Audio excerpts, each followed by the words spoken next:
ಅಸ್ಸಲಾಮು ಅಲೈಕುಂ ವರಹಮತುಲ್ಲಾಹಿ ವಬರಕಾತುಹು. ಮಂಪುರಂ ಮಲಬಾರಿನಲ್ಲಿ ಪ್ರಸಿದ್ಧವಾದ ಒಂದು ಯಾತ್ರಾ ಸ್ಥಳವಾಗಿದೆ. ದೇಶದ ವಿವಿಧ ಭಾಗಗಳಿಂದ ಜಾತಿಮತ ಭೇದವಿಲ್ಲದೆ ದಿನನಿತ್ಯ ಸಾವಿರಾರು ಜನರು ಮಂಪುರಂ ಮಕ್ಕಾಂಗೆ ಆಗಮಿಸುತ್ತಾರೆ.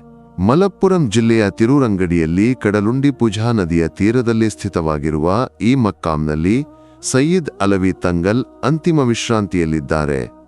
ಆಧ್ಯಾತ್ಮಿಕ ವಿಷಯಗಳಲ್ಲಿ ಕಟ್ಟುನಿಟ್ಟಾಗಿ ನಡೆದುಕೊಂಡು ಸಮುದಾಯದ ಸ್ನೇಹಿಯಾಗಿದ್ದ ಮಂಪುರಂ ತಂಗಲ್ ಒಬ್ಬ ಸೂಫಿಯೂ ಮಹಾನ್ ಪಂಡಿತನೂ ಅಲ್ಲಾಹನ ವಲಿಯೂ ಆಗಿದ್ದರು. ಜೀವಿತ ಕಾಲದಲ್ಲೂ ಮರಣಾನಂತರವೂ ಅವರು ಅನೇಕ ಕರಾಮತ್ಗಳನ್ನು ದೈವಿಕ ಅನುಗ್ರಹಗಳನ್ನು ಪ್ರದರ್ಶಿಸಿದ್ದಾರೆ. ಸಾಮೂತಿರಿಯ ಆಳ್ವಿಕೆಯ ಕಾಲದಲ್ಲಿ ಇಸ್ಲಾಂ ಧರ್ಮ ಪ್ರಚಾರಕ್ಕಾಗಿ ಹಲವಾರು ಮಹಾನ್ ವ್ಯಕ್ತಿಗಳು ಕೋಝಿಕೋಡ್ ನಗರದಲ್ಲೂ ಮತ್ತು ಇತರೆಡೆಗಳಲ್ಲೂ ಆಗಮಿಸಿದ್ದರು. ಅವರಲ್ಲಿ ಬಹುತೇಕರು ಹದ್ರಮೌತ್ನವರಾಗಿದ್ದರು. ಹದ್ರಮೌತ್ನ ತೆರಿಯ ಎಂಬ ಸ್ಥಳದವರಾದ ಸಯ್ಯಿದ್ ಶೇಖ್ ಜಿಫ್ರಿ ರಳಿಯಲ್ಲಾಹು ಅನ್ಹು ಮತ್ತು ಸಯ್ಯಿದ್ ಹಸನ್ ಜಿಫ್ರಿ ರಳಿಯಲ್ಲಾಹು ಅನ್ಹು ಕೋಝಿಕೋಡ್ಗೆ ಆಗಮಿಸಿದವರಲ್ಲಿ ಪ್ರಮುಖರಾಗಿದ್ದರು. ಈ ಸಹೋದರರು ಸಯ್ಯಿದ್ ಅಲವಿ ತಂಗಲ್ರ ತಾಯಿಯ ಸಹೋದರರಾಗಿದ್ದರು. ಜಿಫ್ರಿ ತಂಗಲ್ ಹಿಜ್ರಿ 1159ರಲ್ಲಿ ಕೋಝಿಕೋಡ್ಗೆ ಕಡಲಮಾರ್ಗವಾಗಿ ಆಗಮಿಸಿದರು. ಪವಿತ್ರ ಕುರ್ಆನ್ ಮತ್ತು ಹದೀಸ್ಗಳಲ್ಲಿ ಗಾಢವಾದ ಪಾಂಡಿತ್ಯ ಹೊಂದಿದ್ದ ಮಹಾನ್ ವ್ಯಕ್ತಿಯಾಗಿದ್ದರು. ಸಾಮೂತಿರಿ ಇಸ್ಲಾಂ ಧರ್ಮ ಪ್ರಚಾರಕರಿಗೆ ತೋರಿಸುತ್ತಿದ್ದ ಗೌರವವನ್ನು ತಿಳಿದ ಜಿಫ್ರಿ ತಂಗಲ್ ಮೊದಲಿಗೆ ಸಾಮೂತಿರಿಯ ಅರಮನೆಗೆ ತೆರಳಿದರು. ಕೋಝಿಕೋಡ್ನ ಖಾಸಿಯೂ ಅವರೊಂದಿಗಿದ್ದರು. ಸಾಮೂತಿರಿ ಈ ವಿಶಿಷ್ಟ ಅತಿಥಿಯನ್ನು ಪ್ರೀತಿಯಿಂದ ಸ್ವಾಗತಿಸಿ ತೆಕ್ಕುಂತಲದಲ್ಲಿ ಒಂದು ದೊಡ್ಡ ಮನೆಯನ್ನು ಮತ್ತು ಜಾಗವನ್ನು ವಾಸಕ್ಕಾಗಿ ನೀಡಿದರು. ಆ ಕಾಲದ ಪ್ರಗಲ್ಭ ಪಂಡಿತನಾದ ಸಯ್ಯಿದ್ ಮುಹಮ್ಮದ್ ಹಾಮಿದ್ರನ್ನು ಜಿಫ್ರಿ ತಂಗಲ್ ತಮ್ಮ ಸಲಹೆಗಾರನಾಗಿ ಸ್ವೀಕರಿಸಿದರು. ಅವರೊಂದಿಗೆ ಮಲಬಾರಿನ ಎಲ್ಲಾ ಭಾಗಗಳಿಗೆ ಪ್ರಯಾಣಿಸಿ ಇಸ್ಲಾಂ ಧರ್ಮ ಪ್ರಚಾರವನ್ನು ನಡೆಸಿದರು. ಜಿಫ್ರಿ ತಂಗಲ್ರ ಸಾನ್ನಿಧ್ಯದಲ್ಲಿ ಅಸಂಖ್ಯ ಜನರು ಇಸ್ಲಾಂ ಧರ್ಮವನ್ನು ಸ್ವೀಕರಿಸಿದರು. ಅವರ ವಿವಿಧ ಕರಾಮತ್ಗಳು ಜನರನ್ನು ಆ ಧರ್ಮದೆಡೆಗೆ ಪ್ರೇರೇಪಿಸಿದವು. ಸಯ್ಯಿದ್ ಶೇಖ್ ಜಿಫ್ರಿಯ ಸಾನ್ನಿಧ್ಯವನ್ನು ಸಾಮೂತಿರಿ ಮಲಬಾರಿಗೆ ಒಂದು ಅನುಗ್ರಹವೆಂದು ಪರಿಗಣಿಸಿದರು. ತಮ್ಮ ರಾಜ್ಯದ ಮುಸ್ಲಿಂ ಜನರ ಧಾರ್ಮಿಕ ನಾಯಕತ್ವವನ್ನು ಅವರಿಗೆ ವಹಿಸಿದರು. ಮುಸ್ಲಿಮರ ಅಂಧವಿಶ್ವಾಸಗಳನ್ನು ಮತ್ತು ಅಜ್ಞಾನವನ್ನು ತೊಡೆದುಹಾಕಿ ಇಸ್ಲಾಮಿಕ ತತ್ವಗಳಲ್ಲಿ ದೃಢವಾದ ಒಂದು ಸಮುದಾಯವನ್ನು ರೂಪಿಸಲು ಜಿಫ್ರಿ ತಂಗಲ್ಗೆ ಸಾಧ್ಯವಾಯಿತು. ಮುಸ್ಲಿಮರ ನಡುವಿನ ಜಗಳಗಳನ್ನು ಅವರು ಪರಿಹರಿಸಿದರು. ಧಾರ್ಮಿಕ ಆಚರಣೆಗಳನ್ನು ಕಟ್ಟುನಿಟ್ಟಾಗಿ ಪಾಲಿಸಲು ಜನರನ್ನು ಪ್ರೇರೇಪಿಸಿದರು. ಹೀಗೆ ಇಸ್ಲಾಂ ಧರ್ಮವು ಕೇರಳದಲ್ಲಿ ತನ್ನದೇ ಆದ ರೂಪದಲ್ಲಿ ಬೇರುಗೊಂಗಲು ಈ ಮಹಾನ್ ವ್ಯಕ್ತಿಗೆ ಸಾಧ್ಯವಾಯಿತು. ಒಬ್ಬ ಪ್ರಗಲ್ಭ ಸಾಹಿತಿಯೂ ಆಗಿದ್ದ ಜಿಫ್ರಿ ತಂಗಲ್ ಸಮುದಾಯಕ್ಕೆ ಮರೆಯಲಾಗದ ಸೇವೆಗಳನ್ನು ನೀಡಿದರು. ಹಿಜ್ರಿ 1222ರಲ್ಲಿ ಕೋಝಿಕೋಡ್ನಲ್ಲಿ ಅವರು ಇಹಲೋಕ ತ್ಯಜಿಸಿದರು. ಸಾಮೂತಿರಿ ಕೊಟ್ಟ ವಸತಿಯಲ್ಲಿ ಅವರು ಅಂತಿಮ ವಿಶ್ರಾಂತಿಯಲ್ಲಿದ್ದಾರೆ.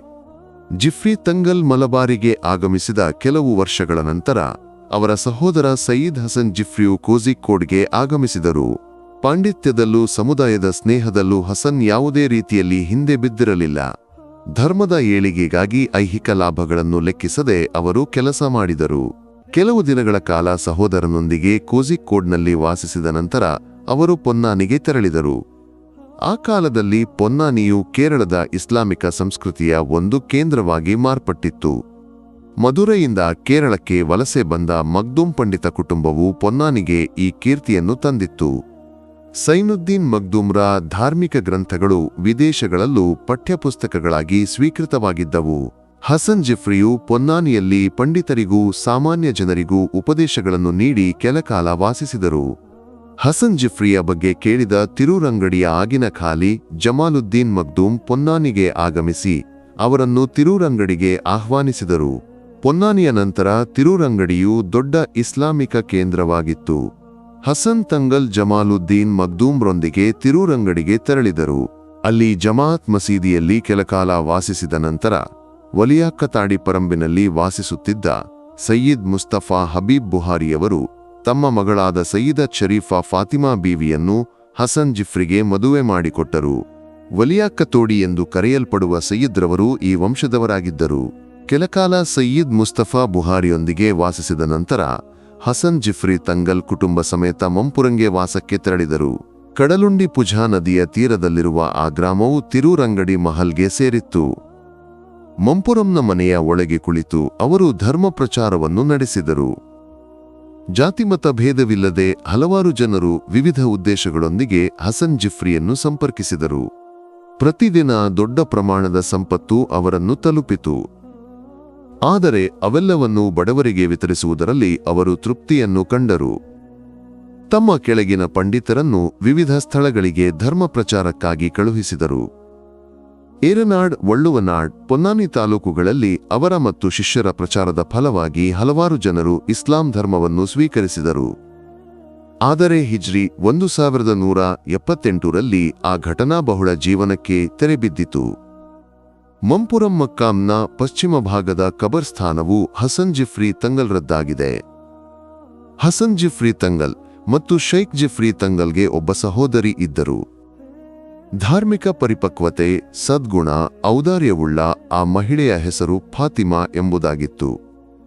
ನಬಿ ತಂಗಲ್ರ ವಂಶದವರಾದ ಉನ್ನತ ಪಂಡಿತನೂ ಗೌರವಾನ್ವಿತನೂ ಆದ ಸಯೀದ್ ಮೊಹಮ್ಮದ್ನು ಸಹಲ್ ಫಾತಿಮಾಳನ್ನು ವಿವಾಹವಾದರು. ಆ ಮಾದರಿ ದಂಪತಿಗಳಿಂದ ಮಂಪುರಂ ತಂಗಲ್ ಜನಿಸಿದರು. ಹಿಜ್ರಿ 1166 ದುಲ್ಹಿಜ್ಜಾ 23 ಶನಿವಾರದಂದು ಜನನವಾಯಿತು. ಬಾಲ್ಯದಲ್ಲೇ ಪ್ರೀತಿಯಿಂದ ಕೂಡಿದ ತಂದೆ ತಾಯಿಯರ ವಿಯೋಗದಿಂದ ಅನಾಥನಾದ ಸಯೀದ್ ಅಲವಿ ತಂಗಲ್ರನ್ನು ತಾಯಿಯ ಸಹೋದರಿ ರಕ್ಷಕಿಯಾಗಿ ಸ್ವೀಕರಿಸಿದರು. ತಮ್ಮ ಸಂತಾನದಂತೆ ಪ್ರೀತಿಯಿಂದ ಅವರು ಸಯ್ಯದ್ ಅಲವಿ ತಂಗಲ್ರನ್ನು ಪೋಷಿಸಿದರು. ಸದ್ಗುಣ, ವಾತ್ಸಲ್ಯ, ವಿನಯ, ಧೈರ್ಯ, ಬುದ್ಧಿಕೌಶಲ ಸೇರಿದಂತೆ ಎಲ್ಲಾ ಗುಣಗಳು ಅವರಲ್ಲಿದ್ದವು. ಬಾಲ್ಯದಲ್ಲೇ ಅವರು ಕುರ್ಆನ್ನು ಕಂಠಪಾಠ ಮಾಡಿದರು. ಅರೇಬಿಕ್ ಮತ್ತು ಧಾರ್ಮಿಕ ಜ್ಞಾನದಲ್ಲಿ ವಿಶೇಷ ಪರಿಣತಿಯನ್ನು ಗಳಿಸಿದರು. ಒಬ್ಬ ಉನ್ನತ ಶೈಖ್ನ ಶಿಷ್ಯತ್ವದಲ್ಲಿ ಆಧ್ಯಾತ್ಮಿಕ ತರಬೇತಿಯನ್ನು ಪಡೆದರು. ತಾಯಿಯ ಸಹೋದರರು ಮಲಬಾರಿನಲ್ಲಿ ವಾಸಿಸುತ್ತಿದ್ದಾರೆಂದು ತಿಳಿದ ಸಯೀದ್ ಅಲವಿ ತಂಗಲ್ ಅವರನ್ನು ಭೇಟಿಯಾಗುವ ಆಸೆಯನ್ನು ಮನಸ್ಸಿನಲ್ಲಿ ಇಟ್ಟುಕೊಂಡರು. ಕೊನೆಗೆ ಕೋಝಿಕೋಡ್ಗೆ ಹೋಗುವ ವ್ಯಾಪಾರಿಗಳೊಂದಿಗೆ ಹಿಜ್ರಿ 1181 ರಜಬ್ ತಿಂಗಳಲ್ಲಿ ಅವರು ಮಲಬಾರಿಗೆ ಪ್ರಯಾಣ ಬೆಳೆಸಿದರು. ಆ ವರ್ಷದ ರಮದಾನ್ 19ರಂದು ಕೇವಲ 15 ವರ್ಷದ ಸಯ್ಯದ್ ಅಲವಿ ತಂಗಲ್ ಕೋಝಿಕೋಡ್ಗೆ ಕಡಲ ಮಾರ್ಗವಾಗಿ ಆಗಮಿಸಿದರು. ಅಲ್ಲಿ ಅವರು ಶೈಖ್ ಜಿಫ್ರಿಯೊಂದಿಗೆ ವಾಸಿಸಿದರು. ಮರುದಿನ ಶೈಖ್ ಜಿಫ್ರಿಯೊಂದಿಗೆ ಹೊರಟ ಅವರು ಹಸನ್ ಜಿಫ್ರಿಯ ಕಬರ್ ಜಿಯಾರತ್ ಮಾಡಿ ಮಂಪುರಂ ಮತ್ತು ತಿರೂರಂಗಡಿಯ ಪ್ರಮುಖರೊಂದಿಗೆ ಸಂಪರ್ಕವನ್ನು ಸ್ಥಾಪಿಸಿದರು. ಸಂಬಂಧಿಕನನ್ನು ಮಂಪುರಂ ಮಾಳಿಯೇಕಲ್ ಮನೆಯಲ್ಲಿ ವಾಸಕ್ಕೆ ಇರಿಸಿದ ನಂತರ ಶೈಖ್ ಜಿಫ್ರಿ ಕೋಝಿಕೋಡ್ಗೆ ಹಿಂದಿರುಗಿದರು. ಹಸನ್ ಜಿಫ್ರಿ ಸಯ್ಯದ್ ಮುಸ್ತಫಾ ಬುಹಾರಿಯ ಮಗಳೊಂದಿಗಿನ ವಿವಾಹದಲ್ಲಿ ಒಬ್ಬ ಹೆಣ್ಣು ಮಗುವನ್ನು ಜನಿಸಿದ್ದರು. ಮರಣದ ಮೊದಲು ಹಸನ್ ಜಿಫ್ರಿ ತಮ್ಮ ಸಂಗಾತಿಯಾದ ಜಮಾಲುದ್ದೀನ್ ಬುಹಾರಿಗೆ ಒಂದು ವಸಿಯತ್ ಮಾಡಿದ್ದರು. ಹದ್ರಮೌತ್ನಿಂದ ನನ್ನ ಸಹೋದರಿಯ ಪುತ್ರನು ಇಲ್ಲಿಗೆ ಬರುವನು. ಅವನಿಗೆ ಮಾತ್ರ ನನ್ನ ಮಗಳಾದ ಫಾತಿಮಾಳನ್ನು ಮದುವೆಯಾಗಿ ಕೊಡಬೇಕು.